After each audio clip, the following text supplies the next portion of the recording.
Section 4. You will hear part of a lecture about writing for radio. First, you have some time to look at questions 31 to 40.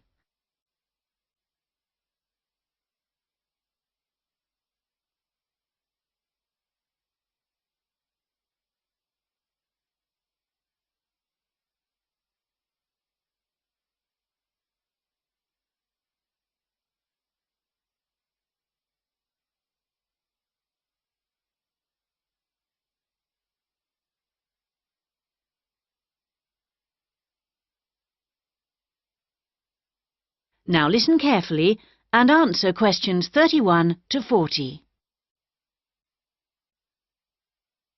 We're going to move on today to look at some of the key principles of writing for radio.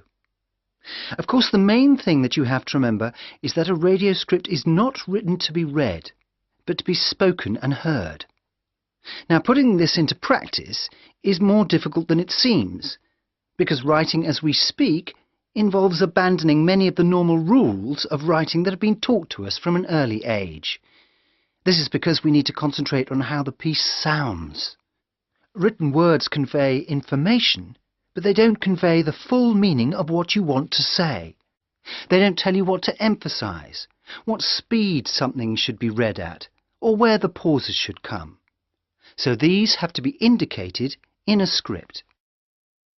Whatever is said on radio, whether it's a link to a magazine program, a film review, or even a voice piece in the news, needs to sound as if it's coming from the mind of the speaker, almost like part of a conversation, rather than something that's being read. Before you begin to write, it's a good idea to know who you're talking to visualize a typical member of the radio station's audience. If you're writing a film review for a local audience, for example, think about how you'd tell your grandmother about the film.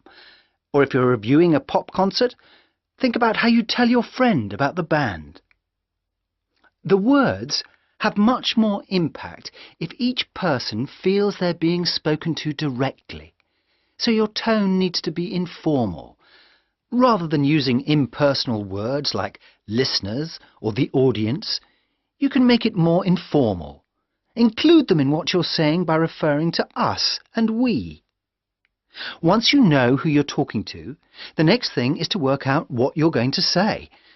Don't forget that the person listening to you has no opportunity to ask questions. And in the same way, you can't repeat what you've just said. For these reasons, it's important that your script is logical and progresses smoothly. Too many facts too close together will cause confusion, so space them out evenly. The best scripts allow listeners to visualize what you're describing. For example, instead of giving the physical dimensions of a field, describe it as being the size of, say, a football pitch. If you're talking about a tall building, relate it to perhaps a 10-story block of flats. Now, all scripts need something that will grab the attention of the listener.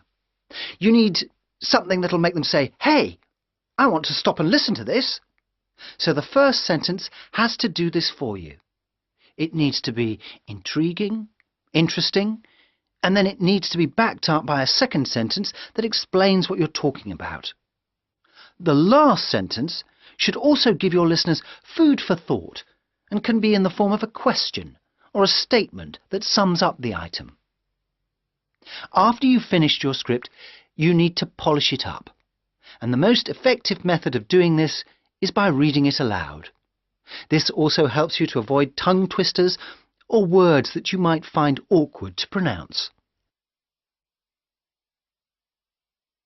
That is the end of Section 4. You now have half a minute to check your answers.